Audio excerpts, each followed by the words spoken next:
என்னோட 35 KGs of weight loss டிரான்ஸ்ஃபர்மேஷன்ல 95 கேஜிஸ்ல இருந்து 60 கேஜிஸ்க்கு நான் வர்றதுக்காக நான் ஃபாலோ பண்ண 3 விஷயங்களை உங்களோட இந்த வீடியோல ஷேர் பண்றேன். நம்பர் 1, என்னோட லைஃப்ல இருந்து முதல்ல எல்லா விதமான சுகரையும் கட் பண்ணேன். நாட் ஒன்லி த ஒயிட், வெள்ளை சக்கரை, நாடு சக்கரை, பனக்கல்கண்டு, கருப்பட்டி, வெல்லம், இதை எல்லாத்தையுமே என்னோட லைஃப் ஸ்டைல இருந்து தூக்கி தூர வச்சிட்டேன். And junk foods, vada, bajji, bonda, samosa, chocolate, pastries, கடல மிட்டாய், பர்ஃபி அண்ட் பிரெட்ஸ், இந்த மாதிரியான ஜங்க் ஃபுட்ஸை என்னோட லைஃப்ல இருந்து தூக்கி வச்சிட்டேன். Number 2, 3 home cooked meals, balanced home cooked மீல்ஸ்ன்னு சொல்லும் போது என்னோட ஃபேவரட் ஃபுட் எதையுமே நான் வந்து கட் பண்ணி ஃபேட் டயட்ஸ் எதுவுமே பண்ணல. ரைஸ், சப்பாத்தி, வெஜிடபிள்ஸ், ஃப்ரூட்ஸ், நான் வெஜிடேரியன், எக்ஸ், இந்த மாதிரி ஹெல்த்தியர் மேனர்ல வீட்டில் குக் பண்ணி எப்படி சாப்பிட முடியுமோ கேலரி டெபிசிட்ல வச்சுக்கிட்டேன். அண்ட் 2 ஸ்நாக்ஸ் எல்லாமே நான் வந்து வீட்டில் குக் பண்ணி சாப்பிட ஆரம்பிச்சேன்.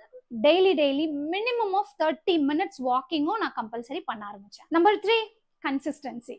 ஸோ இதை நான் எவ்வளோ நாளாக ஃபாலோ பண்ணேன் அப்படின்னு கேட்டிங்கன்னா, கடந்த 5 இயர்ஸாக this is my life style. அப்போ நாங்கள் எவ்வளோ நாள் ஃபாலோ பண்ண முடியும் அப்படின்னு கேட்டிங்கன்னா, consistency maths a man perfect. இதை எல்லாத்தையுமே நீங்கள் டக்குன்னு எதையுமே வந்து மாற்ற முடியாது. ஸோ கொஞ்சம் கொஞ்சமாக சின்ன விஷயங்களா உங்களோட லைஃப் ஸ்டைல்ல இருந்து மாற்ற ஆரம்பிச்சுட்டே வந்தீங்கன்னா 6 months கழிச்சு உங்களோட ஃபீச்சரை உங்களுக்கு பார்க்கும்போது வாவ் இதுவா நான் அப்படின்னு தோடும் போது உங்களோட ப்ரையாரிட்டி உங்களோட ஹெல்த்தாக தான் இருக்கும்.